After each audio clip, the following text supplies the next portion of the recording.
I now request Hansika to introduce our chief guest. Mr. Rajkumar Daga was born in London, a small town in the heart of Rajasthan.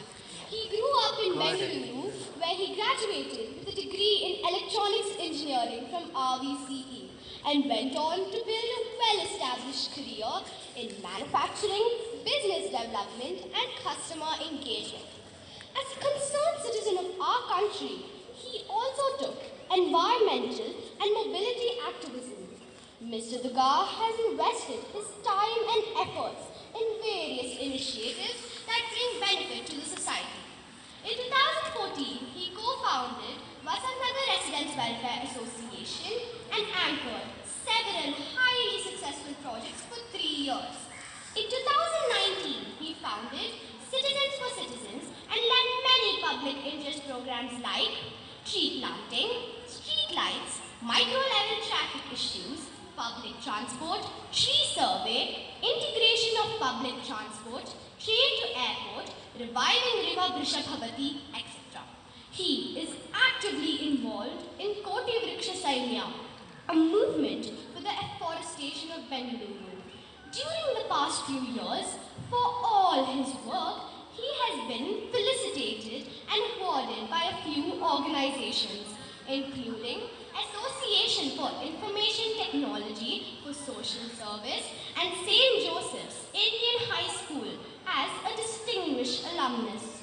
He was also the finalist in the Citizen of the Year category in the Namma Bengaluru Awards for 2018. It is to be noted that he is also an ex-parent of Sapphires. As we take Mr. Rajkumar's efforts to better our nation, I invite Mr. Dugar to share his thoughts with us. ಎಲ್ಲರಿಗೂ ನಮಸ್ಕಾರ. I start with gratitude to Sister Alpana and Sophia's management for inviting me to be part of the 74th Republic Day celebrations at Bengaluru's esteemed Sophia High School. I extend my warm greetings to all teachers, staff, students, parents, etc. present here today. It's an extra special honor for me to be the chief guest at Sophia's on this important occasion because the educational foundation of both my daughter Karishma Dugar as well as my son Arihant Dugar was laid in this very same campus over a decade ago. So I and my wife Madhu will always remain proud parents who had the privilege of having both our children study here. Thank you, Sophia's. Republic Day is a day of remembrance, respect and rejoice. Remembrance of all the martyrs who played a role in bringing us freedom. Respect for the armed forces who ensure continuity of our freedom. And rejoice at the fact that we are a republic. Every Indian independent country is not a republic. For example, a monarchy is not a republic. A country which has a government elected by the people and a government headed by an elected leader is a republic. Remember the first 5 words of our constitution? We the people of India. The ultimate sovereignty of our nation is signified by these 5 words which we the people of India gave to ourselves. Up to 15th August 1947, we were a colony or dependency of the British. An act passed by the British Parliament, the Indian Independence Act, became applicable to India on that day. It marked the end of the British rule in India. The Indian Independence Act also stated that until India adopts the constitution, India will be governed by the Government of India Act 1935, which was also passed earlier by the British Parliament. So in a very subtle manner, British rule continued during this transition phase. Now, in order to have a constitution, a constituent assembly was elected before independence in 1946 to prepare our constitution. It had several committees, the most important being the drafting committee, which was headed by the father of the Indian constitution, Dr. Bhimrao Ramji Ambedkar. Making of our constitution was a huge exercise with about 400 members pitching in with their inputs for almost 3 years. They studied about 60 different constitutions and finalized a good constitution for us and adopted it on 26 November 1949. Then how did 26 January become our Republic Day? Many of you may not be aware, India had begun celebrating 26 January as our Purna Swaraj Day from 1930. How did that happen? Well, during a meeting on 19 December 1929, the then Congress passed a Purna Swaraj resolution. It said that even if the British do not grant us freedom, we will celebrate freedom or full self-government on the last Sunday of the following month, which happened to be 26 January 1930. So from 1930 to 1947, we actually marked 26 January every year as Purna Swaraj Day. The Constituent Assembly decided that this day, 26 January, should not be forgotten. It should be given a special status.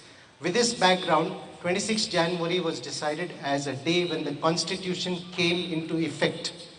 In this manner, 26 November became our Constitution Day and 26 January our Republic Day. So from a colony of the British, India became a dominion of the British on 15th August 1947. And then from a dominion, we became a sovereign republic on 26 January 50 with a constitution of our own. With this brief background, I will touch upon an important and extremely relevant concept relating to us and our nation. We are all citizens of this great nation. So how do we become not just good, but model citizens whose aim is to make ourselves and our nation better and stronger? Under our Constitution, we have rights and we have duties.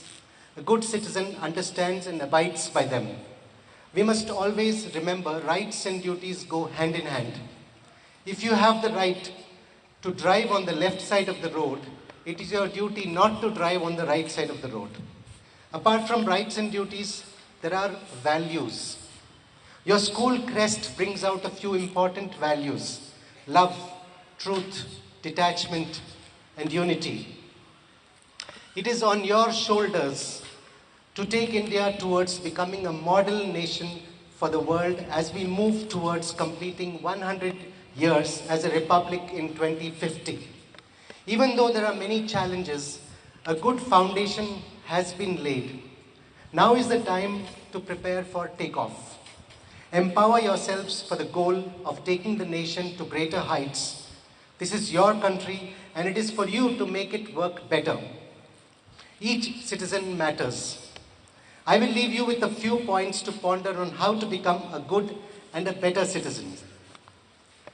Nurture your conscience and listen to it. Ensure cleanliness wherever you are, both indoors and outdoors. Be bold, but remain humble and courteous. In the face of provocations, try to ignore and stay calm. Know the law and do not break it. Plant a seed or sapling and nurture it.